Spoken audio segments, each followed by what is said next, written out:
I'm Danielle Royston, and this is Telco in 20.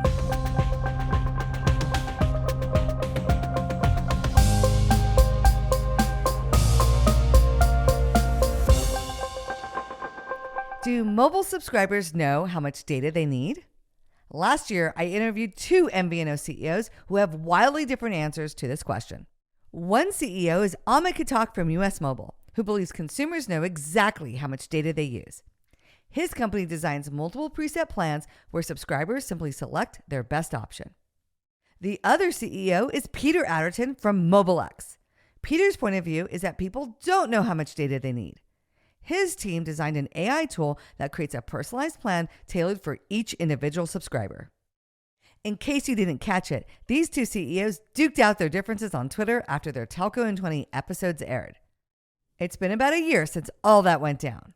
In the meantime, the team over at MobileX has been ironing out the kinks in their data forecaster tool and has been rolling out lower prices to subscribers across the USA.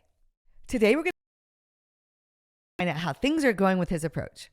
We're going to talk about how MobileX is changing subscriber behavior, get some strategies to save me money on my cell phone bill, yippee, and learn more about MobileX's exciting new Walmart deal and its plans to expand in 2024. So, let's take 20. Peter Adderton is the founder of Boost Mobile, the founder and former CEO of Digital Turbine, and the CEO of MobileX Global. Hi, Peter. Welcome to Telco in 20. Well, thank you for having me again. I know. I'm so excited to have you back on the podcast. So much has been happening in your business, and I really want to catch up on MobileX, talk about how things are going. But first, about a year ago, we had both you and Ahmed Khattak, CEO of US Mobile, on back-to-back episodes, and we started a little bit of beef between you guys. So the question I asked you both was, do subscribers know how much data they need? And you believe they don't know. Ahmed disagreed with you. He thinks consumers absolutely know how much data they use. And it was fascinating to watch you guys duke it out on Twitter. But I think you may have the data to back it up. MobileX has this cool tool called Data Forecaster that uses AI to help people figure out how much data they need. So what are you guys seeing over at MobileX, and what are you learning about subscriber behavior? Well, first of all, Ahmed's wrong. The average consumer does not know what they need and what they use. And Ahmed's whole business model is built around that, because if they actually knew, he wouldn't need to have 15 different plans, right? And he wouldn't need to keep changing the price.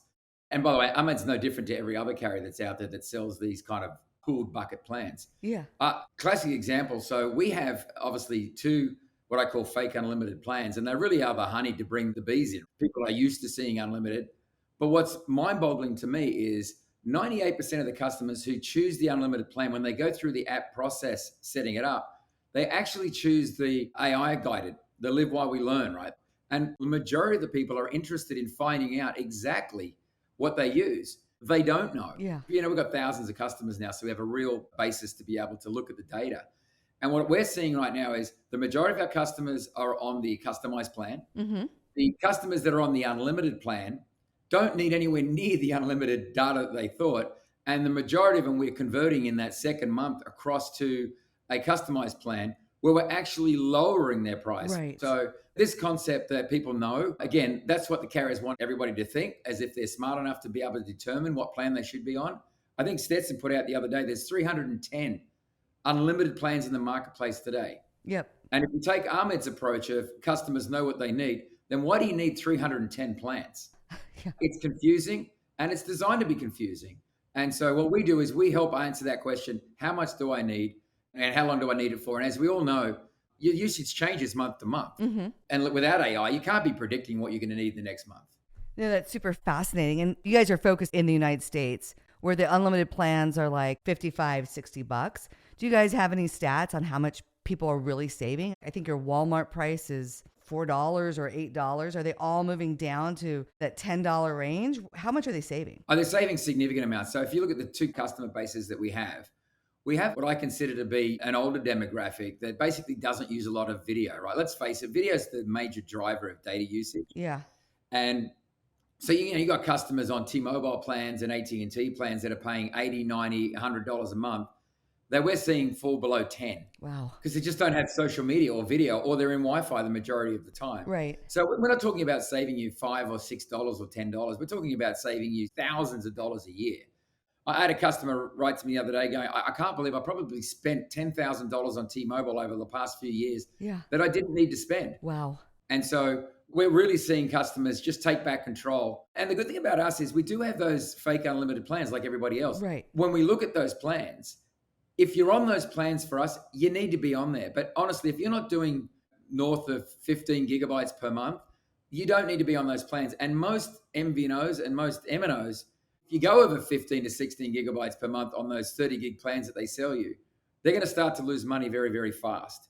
And so we put you on the right plan. You can change it anytime you want, and you can let the AI help you understand what you need. And that's what I've done. So my bill's never been more than $20 a month, which is coming down from 100 on AT&T. Right. Well, you're making me think about something. I am probably like these bees that you're attracting. And so am I one of your target customers? I think I need unlimited. I'm currently on an unlimited wireless plan with one of the big carriers, but I also love to save money. But I want the comfort that I'm never in the situation where I'm not going to get the quality of service or the gigs that I need to do whatever I want whenever I want on my phone. I have an iPhone 15, so it supports multiple SIMs and eSIMs. My phone's unlocked. It's not subsidized. And so my question is, could I be one of your customers and maybe I have two SIMs, Mobile X as my primary SIM and my primary plan that I use day to day. And then I have a backup insurance plan with a big wireless that's on one of the lower plans. And overall, my combined two bills would be dramatically lower than what I'm paying every month with big wireless. Could I do that? So I'm going to ask you the question. How much data do you use a month? I'm in Peter Adderton's camp. I have no idea how much data I use, but I very rarely stream video on the go. I'm not a YouTuber. I don't use Netflix. So I have no idea. That's been my point, right? Yeah. And I think that's what I disagree with Amit. Most people don't know. So here's how I look at it. Basically, you are overpaying. I can tell you that right now. If you're not using a lot of video, I would guesstimate without using our AI tool right now, your bill would be way less than $20 a month on Mobile X.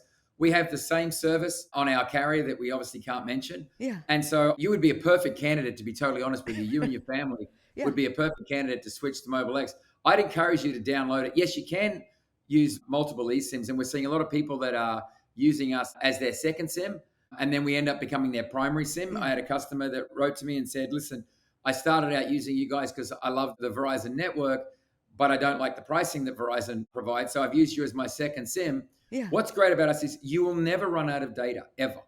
You have the ability inside the app that if we get a forecast for you, and let's just say the forecast, you need an extra gigabyte, you can buy a gig instantly, right. A premium data gig for like $2.10. So you just buy that gig and you're off and running. Right. Like you were saying, your needs fluctuate, and maybe that month you did watch more videos. A lot of times I'm watching my videos that I put out there on YouTube, and sometimes I am on the go, but when I don't have a new video, maybe I'm not looking at it as much. And so that's nice that you can go up and go down as necessary. But you know what's nicer is if you buy a gig or 2 gigs, next month, we actually credit you that money. So even if you don't use those gigabytes, I'll give you the money back, not rollover data, because all I'm going to do is roll over data you don't need like everybody else does. I actually credit you on your bill. So if you've got a gig left over, I'll give you $2.10 off your next bill. That's amazing. So there's no concern of, oh, if I bought too much gigabytes. No, you haven't bought too many gigabytes, because it doesn't matter. It's just going to continue to go, and we're going to credit you next month. And then at that point, you can decide whether you want to keep the money or just buy another gigabyte. The way we built Mobile X is it's complete control.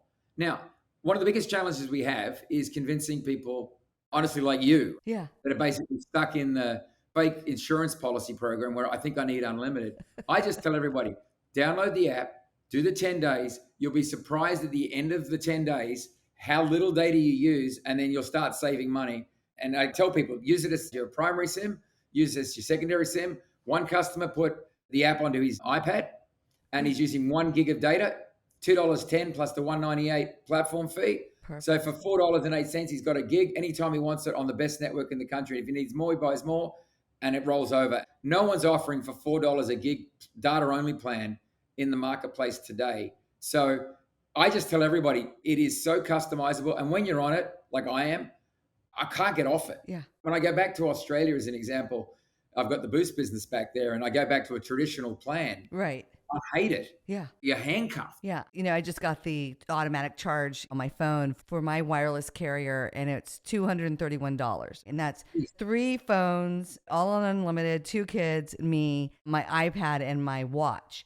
And so I'm going to go scope out Mobile X now, go download it and do the data forecaster. And it's going to be super cool. And you guys made big news in September when you signed an exclusive agreement with Walmart, which is America's biggest retailer. Walmart is famous for negotiating great deals for its customers with its everyday low prices campaign, which ties perfectly, I think, with your message of saving subscribers tons of money. So what are your goals with this deal? And do you have plans for more distribution? Yes, the Walmart relationship was clear. Yeah. They're the largest in prepaid at national retail. They're a large chunk of the prepaid overall in the marketplace. Their customers seek value. They look to live better lives while saving money. And so the fit between ourselves and Walmart was perfect. It's perfect. Walmart also understands that the innovation and disruption that Mobile X causes is going to be good for their customers. It's going to be good for them. So Yeah. we're super excited. It's funny because we get this perception that we're a lot bigger than we are. Yeah. We are a startup. And so getting a bunch of national retailers and trying to execute across them, we will fail. So we better just pick the largest, the biggest, partner with them and execute with them Yep. flawlessly. And that will help our overall business. So that was really the approach. But we have a very unique relationship with Walmart. It's not just your supplier versus retailer. I consider it a real partnership with Walmart. Well, like you said, I think the brand messages are very synergistic. They fit perfectly together. And then it saves you certainly building your own brick and mortar stores, which probably wouldn't be capital intensive and complicated. And I love that you're focusing on them and making sure that works before biting off more than you can chew, which is really awesome. And I've made that mistake before. Yeah. Well, we tried to do too much too soon. Yep. And I tell everybody, this is a marathon. It's not a sprint. Everyone's like, well, why haven't you started to advertise? Right? And I said, well, I'll tell you why we haven't advertised, because we don't have the distribution. If you look at what Boost Infinite's done and what I consider to be the failure at Boost Infinite, it's because they drove everything online to one particular website, which had never sold a phone and plan before, which was Amazon. What I want to make sure is that we have 4,000 stores set up and ready to go at Walmart. We have 2,000 or 3,000 independent wireless dealers before we really start to pull the trigger on marketing and branding. Yep. And so you see us in the stages of building the foundations of the business to make sure that the technology's right, which, as I said, I've been very critical of what we've built up until this point. Yeah. We launched a new app last week and it's tremendous. The onboarding experience is way better. The app's working, the service is working, the latency's down. All these things that we had before are now all changed. Now we've got distribution. I think 90% of Americans live within 10 miles of a Walmart. So we've got the distribution right. We'll get the marketing right. So you're going to see over the next 6 months, Mobile X really start to ramp marketing and branding and the share of voice out there. And then you're really going to start to see us stretch our legs, I think. That's awesome. And so whenever I think about Walmart, the Pavlovian response in me, I think of back to school supplies, which makes me think about kids going to school. And if you follow Peter on Twitter or X or whatever we're calling it, prolific tweeter, you're very open and transparent about the pains and struggles and how you're trying to solve the problems. You're going to the stores and checking them, and it's super cool. But one thing that I saw you tweeting about in the last few months is your strong opinions about banning cell phones in schools. And so there's been a couple articles in America about it. There's one in the New York Times and one in the New York Post in which you were quoted about how school grades and competencies are declining, and people are connecting that to the fact that kids have access to their phones while they're in their school day. And so why are you so passionate about this? Why do you think kids should not have access to phones in schools? Look, I think the generation that's being brought up on the smartphone right now is a generation that we need to keep a very close eye on. Yeah. All of us in the industry are responsible for this next generation. Yeah. Schools, to me, are the sanctum where you don't take other distracted devices in there. Yeah. Technology can be one of the greatest advancements in learning. I think that that's absolutely critical, but it also can be one of the worst. Yeah. And to me, the smartphone in itself is used by kids not to learn, but to look at videos and really numb themselves out. Most kids can't watch a half-hour program without picking up their device. Mm-hmm. Most of them in the movies are checking out their phones. And these are the things they want to do, right? They actually want to watch the movie and they're being distracted. Imagine in school when they don't want to be there, they're being distracted. Mm-hmm. And by the way, that's why I say these unlimited plans are not healthy. Yep. Right? We don't give our kids unlimited credit cards, right, to go spend as much as they want. I've been a big proponent that everyone blames TikTok because they said, well, without connectivity, TikTok doesn't work. Yeah, so exactly. The carriers are out there pushing unlimited video, unlimited YouTube. Yeah. They're basically pushing the very drug that's creating issues for our kids. I'm kind of two minds on the phones and the data in school. On the one side, I totally agree with the focused learning and not being distracted, taking it out of their hands. But then the other side of me is like what you can do with ChatGPT, and it can really accelerate their productivity. They can learn so much faster. And so this is going to be a really interesting generation that grows up with generative AI in the palm of their hands, in their phone. Yeah, I don't consider ChatGPT to actually be helping anybody, because basically what they're doing is they put it in, it writes it for them, and then they submit it, right? And so universities and schools are trying to stop that. We need kids to be thinking, not just from an educational perspective, from a environment perspective, from a community perspective, from a social justice perspective. Yeah. If all we do is form our opinions based on asking a device what we should be thinking, that is a huge mistake we're making as a society. Now, sadly, we'll probably all be dead anyway, so it won't be a problem for us. But this next generation, we have an obligation, like our fathers and our grandfathers who fought in the wars, to make sure we had the peace and freedom and prosperity that we have today. That came at a great cost. What is our cost? Telling the kids they can't use their phone and they have to think? I'll take that all day long. Yeah. Awesome. Well, Peter, it's always an interesting conversation with you. I'm so glad you returned on the podcast. Thank you so much for sharing how I could save maybe thousands of dollars. And I think I'm going to run off and download Mobile X right now. Well, I'm going to keep an eye on the platform. And if I don't see your name pop up, I'm going to hassle you. Find me on Twitter. It'd be like, DR, you said you were going to download it. Exactly. I'm going to give it a try. So thank you so much, Peter. All right. Thanks, guys. Stick around because we're ending each podcast with a Telco in 20 takeaway. I have 20 seconds to tell you something you need to know. Peter just talked about how Mobile X's data forecaster uses AI to change subscriber behavior. People come in thinking they need an unlimited plan and walk out saving 75% or more while they discover how much data they need. Totogi is also using AI to help MNOs and MVNOs change subscriber behavior. We've invested millions of dollars in AI to build the world's best churn prediction machine learning model. How do you know if you have a good ML model? Just look at its F1 score. An F1 score is a percentage ranging from 0 to 100%. The higher the score, the better. A high F1 score indicates that the churn predictor is effectively identifying potential churners while minimizing false alarms. Today, Totogi's F1 score is north of 85%, well on our way to exceed our goal of 90%. But an interesting thing has happened during our push for excellence. We are now able to detect churn of a subscriber 6 weeks in advance. Imagine what you could do if you had that much notice that a customer was about to walk out the door. This is what Totogi is all about. We're bringing AI to telco. Want to try it out? We're looking for customers to give it a spin. DM me on LinkedIn or on X at TelcoDR for more details. Or come see me at MWC24, which runs February 26th through the 29th in glorious Barcelona. Totogi has a stand in Hall 2 that will blow your mind. I'll also be showing off some new badass AI tech when I give one of my buzzworthy talks at the MVNO Summit on Wednesday, February 28th in Hall 8 at 4 p.m. Totogi, along with Amdocs, is a platinum sponsor of the event, and my team will be throwing an iconic party afterwards for attendees. Don't miss it. Until then, tune into more Telco in 20 episodes, like and follow, and leave us a 5-star review. Don't forget to sign up for my Superfly email newsletter on telcodr.com and check out our totally awesome YouTube channel. Later, nerds!